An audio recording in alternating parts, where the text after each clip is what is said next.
Boa noite, pessoal. Vou me apresentar, eu sou Miguel Brambila, sou funcionário também aqui da casa, trabalhador, voluntário, não é? Do Espiritismo, como aprendizado também e como necessidade que nós temos, né, de ter aí um esforço, não é? Um ponto de luz que a gente se apegue.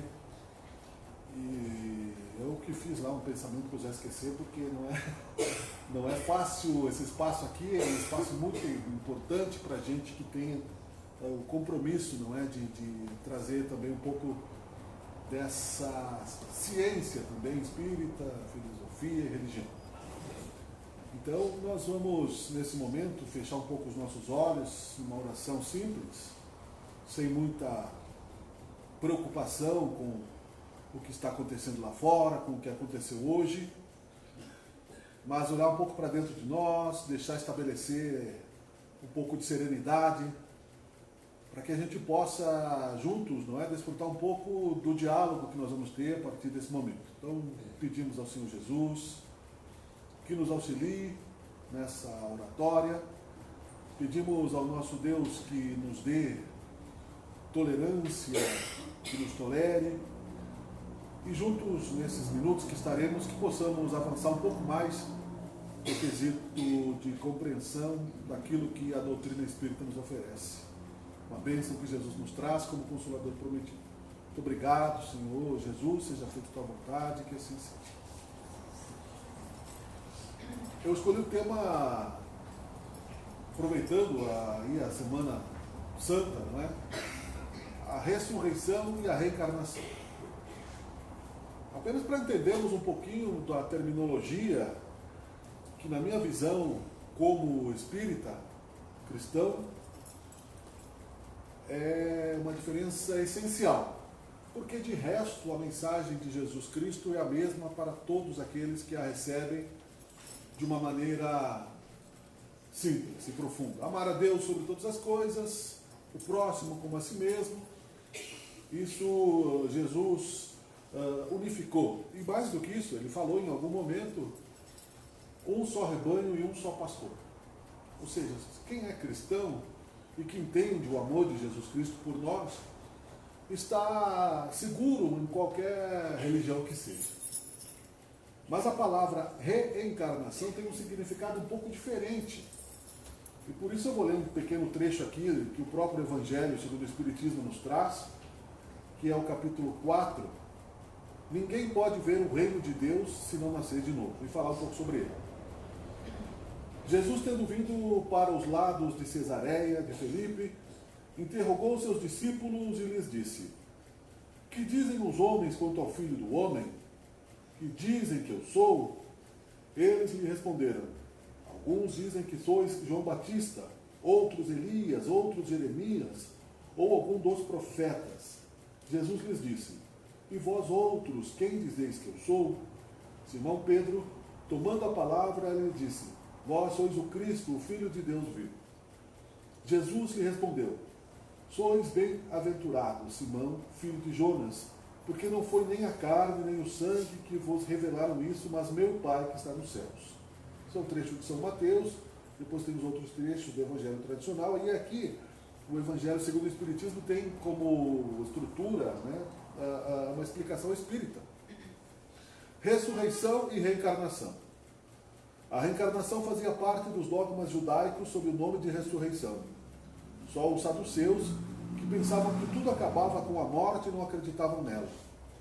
As ideias dos judeus sobre este ponto, como sobre muitos outros, não estavam claramente definidas, porque não tinham senão noções vagas e incompletas sobre a alma e sua ligação com o corpo. Eles acreditavam que o homem que viveu podia reviver sem se inteirarem com precisão da maneira pela qual o fato podia ocorrer. Designavam pela palavra ressurreição, que o Espiritismo mais judiciosamente chama de reencarnação. Com efeito, a ressurreição supõe o retorno à vida do corpo que morreu, o que a ciência demonstra ser materialmente impossível, sobretudo quando os elementos desse corpo estão desde há muito dispersos e absorvidos. A reencarnação É o retorno da alma ou espírito à vida corporal, mas em um outro corpo novamente formado para ela e que nada tem de comum com o antigo. A palavra ressurreição poderia assim se aplicar a Lázaro, mas não a Elias, nem aos outros profetas. Se, pois, segundo sua crença, João Batista era Elias, o corpo de João Batista não podia ser o de Elias, uma vez que se tinha visto João criança e se conhecia seu pai e sua mãe. João podia, pois, ser Elias reencarnado, mas não ressuscitado. E aqui tem aquela frase, né? Ninguém pode ver o reino de Deus se não nascer de novo.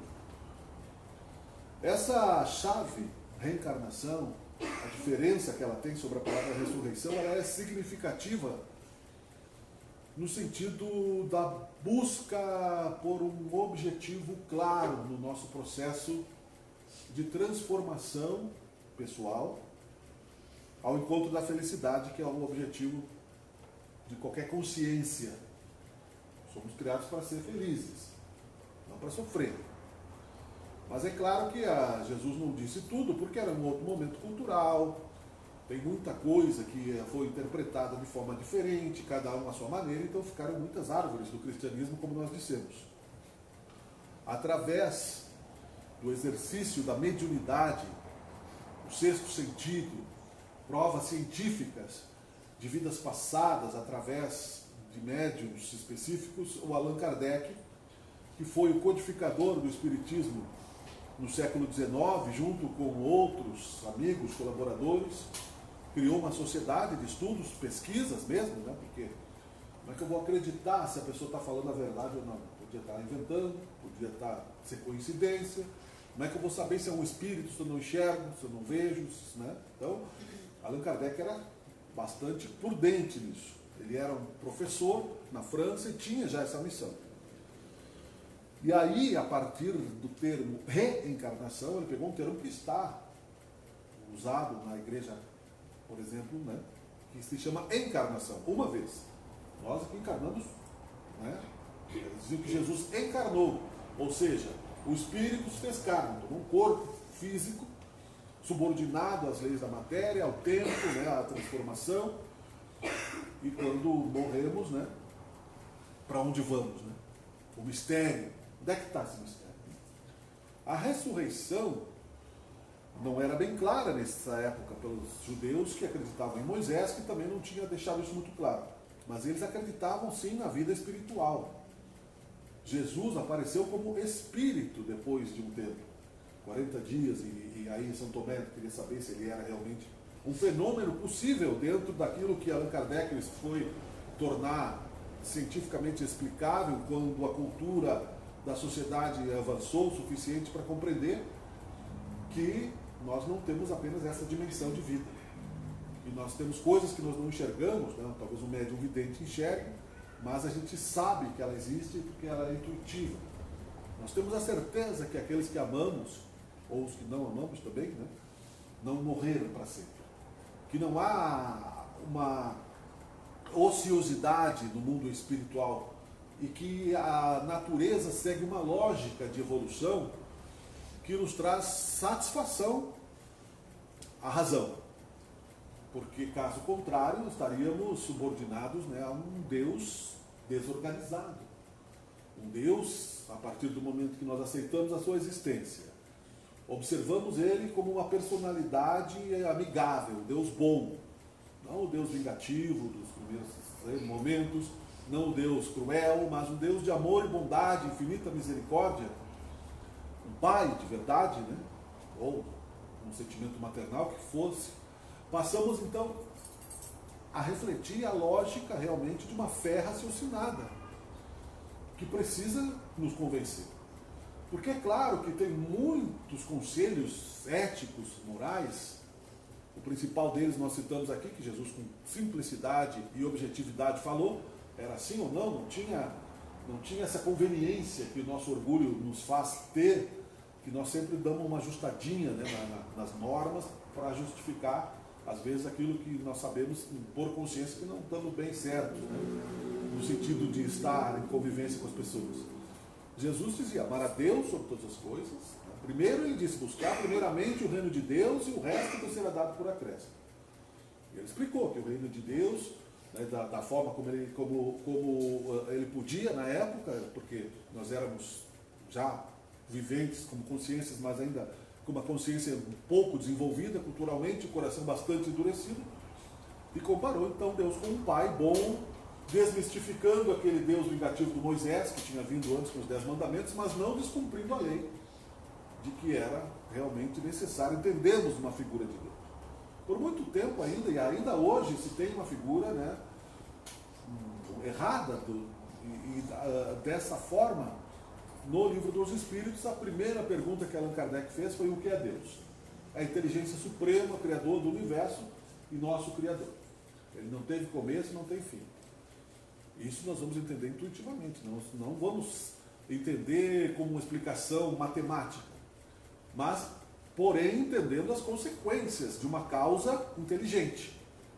Porque nós escolhemos estar aqui hoje por uma decisão inteligente, assim como outras pessoas escolheram estar em outros lugares, por causa do livre-arbítrio. E cada um será dado segundo as suas obras, da relativa liberdade que a consciência nos oferece.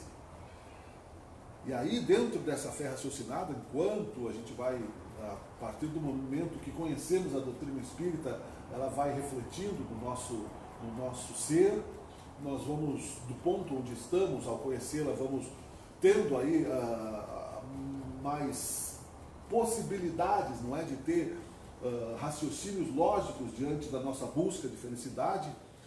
Nós percebemos então aí sim o entendimento de que amar a Deus e o próximo é bom, por uma razão lógica, que existe uma lei que equilibra o universo, que é a lei de causa e efeito. Ou seja, o que eu fizer ao meu semelhante, mais cedo ou mais tarde eu vou receber, seja de sementes boas ou de sementes ruins.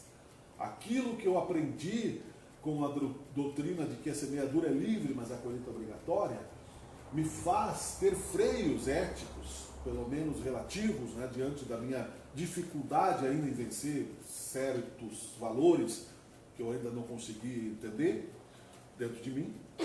Por isso, já lá no passado, os filósofos diziam: conhece-te a ti mesmo, e Jesus complementou, né, junto com outros que já falaram antes: ajuda-te que o céu te ajudará. De que, sendo eu filho de Deus, que eu posso me aperfeiçoar para ficar à imagem e semelhança de Deus. Tudo isso é Jesus que falou, não sou eu que estou inventando, né? E que isso exige tempo. Uma vida me parece bem pouco, para eu ter poucas possibilidades, né, de errar e acertar e ser depois condenado, né, se, na média, sem recuperação, não é, ao inferno, ao juízo final, né, e ao inferno as penas eternas, que não existe no Espiritismo. Está passando no cinema, né, o filme Os Mensageiros, né, Continuidade do Nosso Lar. Sugiro que, né, que quem puder, não, acho que já não está em cartaz, mas enfim, daqui a pouco ele vai estar aí nos streams ou nas plataformas.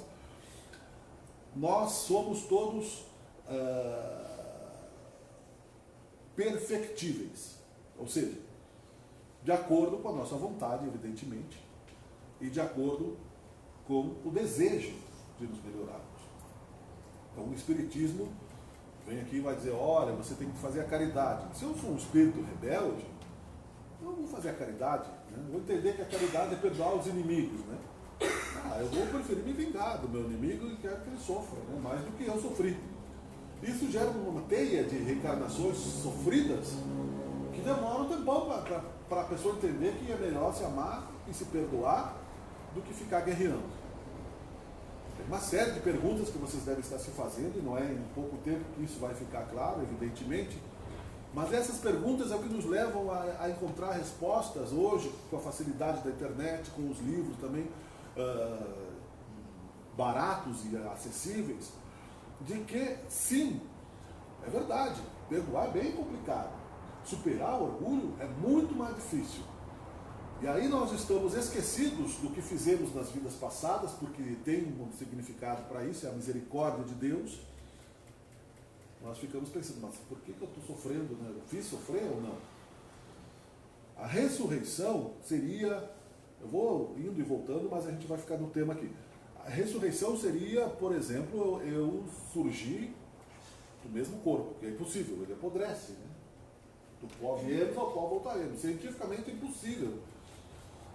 Só para ateus, que não seria, mas seria uma coisa mais difícil de explicar. A reencarnação, não. Eu fui criado lá distante, nos reinos inferiores, atingi uma consciência humana, já não é a nossa primeira encarnação. Então nós já temos créditos e débitos na conta divina, né? Nós já temos coisas boas, felicidades que nos acontecem, e temos problemas para resolver, para aprender a ter felicidade, né? Para resolver coisas que ficaram mal resolvidas. E depois de começarmos a exercitar o livre-arbítrio, ou seja, nos relacionarmos, caminharmos na direção da luz, vamos tropeçando, acertando, errando, né? Vendo o dia, a noite, o certo, o errado, e isso tudo faz parte do contexto da vida. É por isso que a gente não deve jamais pensar em abandonar o processo de autotransformação quando temos uma fé que nos dê esperança de verdade. Aí, dentro dessa existência passada, que se chama de existências primitivas, a justiça de Deus nos dá ali uma certa tolerância de aprendizado, como nós fazemos com as crianças das primeiras séries. A gente cai, levanta, cai, não é? Então a gente levanta o tacape, né? a gente briga, a gente faz... Aos poucos foram se formando as leis de sociedade e nós já sabendo, né, de certa forma, como nós, todas elas inspiradas por Deus, é claro, os homens acham que são autores de tudo, nós só imitamos aquilo que está na nossa consciência. Mas, como dissemos, mesmo que fosse uma vida de 100 anos, não é possível, ninguém se torna gênio num único momento. E aí nasce lá o Leonardo da Vinci, com 1 milhão de habilidades, o Mozart tocando piano aos 5 anos de idade. Hoje, se tu abrir a internet, lá aparece um monte de gênios que não trabalharam para ter um dom e receberam de Deus um privilégio que outros não têm, que nasceram com síndrome de Down, que nasceram sem os braços, sem as pernas, sem um conhecimento prévio, né, da lei de causa e efeito. Seria um Deus passional, né, parcial. Vou criar uns para sofrer, porque eu sou masoquista, e outros para dar felicidade, para que esses sintam ciúmes, sintam inveja, e que esses sejam plenos, né, de talentos que não mereceram sem trabalho. Não é lógico. Deus permite que a gente desafie essa razão, porque senão o livre-arbítrio não se convence de que a fé raciocinada é o que vai nos levar a nos libertar dessa teia. Não com facilidade, tem teias que são mais endurecidas ou mais, né, tramadas. Ressuscitar da carne morta não é possível. Então, entre uma encarnação e outra, eu vou para um sistema organizado. Ah, mas não existe. Como assim, se eu nunca vi uma cidade espiritual? Eu nunca vi um espírito. Mas se nós pensarmos, só o fato de nós estarmos aqui já é um milagre. Só o fato de nós observarmos que esse mundo que nós estamos vivendo agora aqui, se eu me tocar, se a minha mão mexer, vocês estarem me ouvindo, já é um milagre. Por si só, essa dimensão já é um milagre. Se essa dimensão existe, por que não podem existir outras? Se eu consigo enxergar uma régua de cores, não é? Por que não pode existir cores que o gato enxerga e o homem ainda não enxerga, porque ele tem uma máquina, um olho diferente? Ou ele tem outros sentimentos, sentidos também capazes de enxergar dimensões diferentes. Então, se nós não vemos, nós supomos matematicamente que é possível, cientificamente que é possível. Allan Kardec foi além. Claro que Divaldo Franco enxerga os espíritos, Chico Xavier enxergava. O espírito é a nossa consciência exatamente como nós somos, fora da carne. Se eu saísse do corpo agora, eu apareceria aqui do lado igual, exatamente como eu sou. Porque a natureza não dá saltos. Eu só teria tirado uma vestimenta como o mergulhador tira o macacão lá, quando ele vai lá no fundo do mar, leva o oxigênio e troca de dimensão para poder respirar. A natureza não dá saltos. Então eu vou encontrar aquilo que eu mentalizei, né? Posso ser uma pessoa feliz por ter mentalizado bem, ter feito bem para as pessoas. Todos serão socorridos pelo socorro espiritual para encontrar um endereço astral. Uma casa, um nome, familiares, trabalho, estudo, como a consciência que continua viva, se transformando para depois entrar, como aparece bem claramente no filme Os Mensageiros, no ministério da reencarnação, preparar plasticamente, né, a consciência se transformar, para que após a fecundação do óvulo e com o espermatozoide no útero feminino, eu forme um novo corpo e reencarne, ou seja, volte para cá. Nunca nem uma vez, é um milagre, né? Nós todos, né? É um milagre, todo mundo aqui, né? Então não é ressurgir do nada. Né? Ressurreição, vou aparecer, eu morri, eu apareço lá, as pessoas vão desmaiar de susto, na verdade, não sei que a gente é fantasma.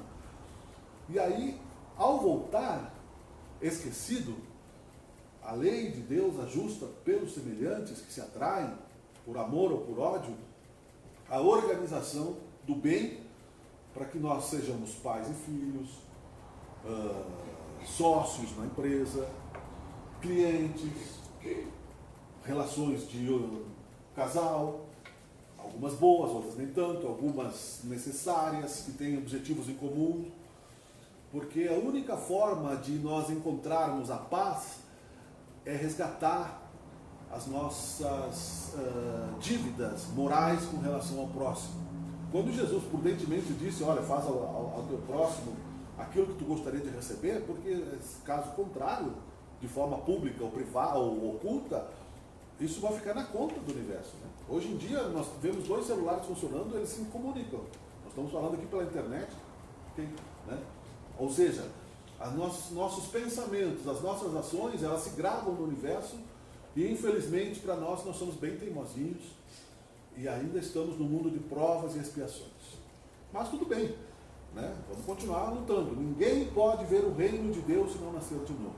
E Deus é tão bom que deu o dia e a noite, deu a inconsciência do sono, quando a gente sai do corpo, volta para o mundo espiritual, dá lá uma reestudada nos nossos planos, porque o cérebro de físico não está lá.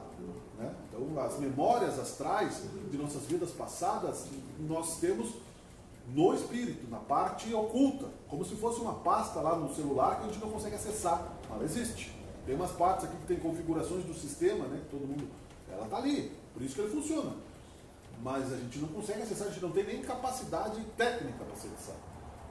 Então, e toda a tecnologia é a imitação do cérebro, que é a máquina mais perfeita que existe, que o homem ainda não conseguiu inventar. Estamos chegando aí na inteligência artificial, tem alguns braços mecânicos que o cérebro já consegue ler, alguns automáticos. No futuro vai avançar mais coisas, mas jamais vai ser criado algo que Deus criou, igual. Isso é magnífico, né? É mágico. Mas para que a gente não se perca na distância, porque isso pode nos deixar um pouquinho assustados, no sentido de que nós somos tão pequeninos diante disso, mas o nosso coração não é o suficientemente humilde para aceitar tamanho grau de bondade, de misericórdia, que qualquer momento que nós errarmos ao sair da porta aqui, porque vamos errar bastante, a gente vai desistir de rezar, vai achar que Deus, né, vai nos julgar, porque o semelhante julga o semelhante. Jesus prudentemente nos auxiliou nesse sentido, só que a gente não se disciplina o suficiente para não julgar, e aí a gente deixa de lado isso e vai levando a vida, né? Acontece uma dor aqui, uma sorte ali, vai levando como dá, né? Evoluímos um pouco, mas deixamos para amanhã, né? A procrastinação que se diz, isso é todo mundo, não é privilégio de ninguém, é questão, nós temos uma série de questões que ainda a psicologia não sabe, então não julguemos assim por uma parte limitada do nosso ser, porque é Deus que sabe o nosso todo. Ele sabe as milhares de encarnações que nós já vivemos antes para chegar até aqui e sabe também o nosso futuro. E aí nós temos então uma série de traumas que nós vivemos e nós não sabemos ainda como eles estão se refletindo hoje. E se eu fui um soldado criminoso? E se eu fui vítima na outra guerra? E se eu fui, enfim, não é? Muitas coisas estão nos nossos subconscientes que nos fazem ter repulsas que a gente não sabe o porquê de algumas pessoas e vice-versa. Isso tudo a reencarnação explica. O motivo dessa justiça divina é equilibrar a consciência para a gente poder acessar a felicidade. Mas nós estamos numa nave espacial chamada Terra. Vocês podem observar aí, qualquer astrônomo já tem aí na internet também fácil acesso, milhares de sóis iguais ao nosso e muito maiores, descobertos, catalogados, vias lácteas, vias distantes, né? Ou seja, galáxias distantes, mundos iguais à Terra distantes. E aqui um pouquinho antes, ou depois, aqui no próprio Evangelho, as muitas moradas na casa de meu Pai que Jesus ensinou. Então ele foi nos dando assim a certeza da grandeza do universo aos poucos para não nos ofuscar, né? Imagine se nós colocar aqui um holofote desses de estádio, que no lugar da lâmpada a gente não vai enxergar. Então a gente vai aos pouquinhos, mas andando para frente, caindo, levantando, às vezes volta para trás um pouquinho, porque é normal que mesmo sabendo a gente erre, porque senão não haveria, né, ninguém no mundo capaz de ter esperança, né? Nós de santos estamos bem distantes, né? Mas dentro dessa nave chamada Terra, a categoria de mundo de provas e expiações, que significa provas, você vai melhorar um pouco o teu grau de consciência, né? Como numa escola. Expiação é quando você não fez a prova, você faltou, ou você foi mal na prova, ou você negligenciou e vai ter que fazer de novo. Vai ter que estudar mais, vai passar pela mesma experiência, talvez com mais sofrimento, com mais dificuldade, mas vai ter uma nova chance. Errou de novo, vai ter outra, porque a vida é eterna. E isso nos traz muita certeza de que, se nós quisermos, dá para ser feliz, pensando bem, né? Pelo menos um pouco. Renunciar a algumas das nossas compulsões psicológicas através de um pouco de esforço. Não deu hoje, amanhã vai dar. Não deu amanhã, vai dar depois. No nosso lar né, o cidadão tinha um problema, que ele tinha incontinência verbal, ele não conseguia parar de falar, daí deram um copo d'água para ele, lá, para ele pensar um pouquinho, respirar um pouquinho, e dá para mudar. Numa encarnação dá para mudar um pouco. Mas dá. E aí nós entenderemos então que, claro, que a Páscoa é legal, a fertilidade, não é, do momento ali do coelhinho, as crianças gostam de chocolate, os adultos, etc. É um respeito ao catolicismo que tem que se ter, a Sexta-feira Santa, né, o sábado de Aleluia, hoje é Quinta-feira Santa. Tudo bem, não tem problema nenhum respeitar a maneira de que o outro faz a sua manifestação de fé, né? Para nós, em muitos momentos, isso é bom, mas é insuficiente, no sentido de que eu quero saber mais, eu quero saber o porquê que eu estou sofrendo se eu não fiz nada de errado nessa encarnação. Então, o mundo de provas e expiações também não é eterno, ele vai se transformar num mundo de pessoas que buscam melhorar para se transformar num mundo em regeneração, ou seja, eu fui mal na prova, mas na próxima eu vou melhor. Então, se eu for melhor na prova, o meu amigo for melhor na prova, a nossa relação já melhora ali na frente, né? Agora, se o meu amigo negligencia a relação, eu vou bem na prova, eu amo a pessoa, né? Eu vou sofrer. Mas eu vou ter que esperar, vou ter que amar, vou ter que respeitar, vou ter que ter tolerância, vou ter que ter caridade, ou vou deixar ele para trás, vou abandonar, mas daí eu sou um egoísta. E esse mundo de provas e expiações vai durar um tempo ainda, mas nós temos a bênção de que Jesus está nele. Ele é o organizador do planeta. Nós não estamos à mercê, né, das guerras, de uma explosão atômica que vai acabar com tudo, né? É claro que, por que Deus permite, então, que aconteça esse mau uso da tecnologia? A cada um segundo as suas obras, né? Quem com ferro fere, com ferro será ferido. Aquele governante hoje que é um ser ofuscado pelo poder, quando ele reencarnar num mundo bem difícil e for ao contrário, que ele for do povo e estiver subordinado a leis ditatoriais, draconianas, e sabendo, né, intimamente que isso é errado, vai ser um lutador pela liberdade. Então é a lei da reencarnação que vai nos colocando em posições diferentes para que a gente possa nos espelhando um no outro, saber o que é o certo da consciência e escolher. Se eu quiser ser infeliz por milhares de anos, eu posso. Eu tenho esse direito até, né? Mas nada acontece por acaso. Reencarnação significa então evolução de uma maneira mais lógica. Eu não fico parado entre uma vida e outra. O esquecimento é uma misericórdia de Deus para que a gente signifique melhor as nossas condições humanas de perdão das ofensas. Para que a gente ame com mais conta, porque é bem fácil se tornarmos calculistas, né? Se eu sei que a pessoa foi meu inimigo e eu só vou me libertar perdoando, eu posso até estar fingindo, né? Se eu estiver fingindo, não vou ter nenhum mérito naquele sentimento, e aí não vai me fazer melhorar psicologicamente, porque nós somos forças de energia, né? Nós já podemos citar algumas palavras que não existiam no tempo de Jesus, nem no tempo de Allan Kardec, mas a energia mesmo, como se fosse o sol, ela é mais forte ou menos forte conforme a distância. Nós temos mais vontade se nós comemos um alimento mais vigoroso do que outros, e assim é. nosso coração vai se tornando mais forte, a mente vai se tornando mais forte. E como eu disse, para concluir, né, entre aspas aqui, um pouquinho, o nosso fato de existir já é um milagre. Então, triste daquele que não consegue enxergar isso dentro de si, porque facilmente vai desistir e encontrar a solidão, não é? Do desespero, da tragédia humana, não é? Da fuga da reencarnação, que é uma lei de Deus. A gente está aqui como se inscrever numa escola para evoluir. Você entra na faculdade para ganhar um diploma, porque aquele diploma vai te dar um melhor emprego, vai te validar mais. Nós vamos entrar como crianças na reencarnação, depois de vivermos muitas vidas, como eu disse, né, repetindo e repetindo e repetindo, errando e acertando, mas vamos viver para sempre. Não existe fim, mas só o progresso. Posso estacionar o progresso, posso parar meu carro ali, deixar ele parado ali e ficar ali um tempão. Mas eu posso também tirar e continuar andando, mesmo que lentamente nós vamos continuar andando. Então essa é a diferença de ressurreição e reencarnação. A ressurreição só dá uma chance, né? Eu vou lá, vivo uma vida, e aí como é que faz depois, né? Se eu errei, como é que eu vou ter a segunda chance, né? Ou terceira, ou quarta, ou milésima chance? Claro que vai ficando mais difícil, né? Porque não adianta. Então, e é isso uma justificativa que os saduceus, os judeus da época, não davam muito essa liberdade de compreensão, porque eles achavam que as pessoas iam deixar para depois. Ah, bom, já que a vida é eterna, já que eu vou reencarnar para sempre, né? Até eu ficar livre desse problema de nascer e morrer, e essas questões todas, então eu tenho tempo, né? Na próxima vida é melhor. Só que vai apertando, né, o sapato, né? Só o fato, por exemplo, de passar pelo desafio do envelhecimento do corpo já é uma dor para muitos. Muita gente, mesmo com dinheiro, não consegue resolver os problemas direto, né? E não é o dinheiro que resolve, mas, enfim, é a certeza de que nós temos que avançar na questão de valores que não são só religiosos que eu estou falando aqui, sim, também científicos.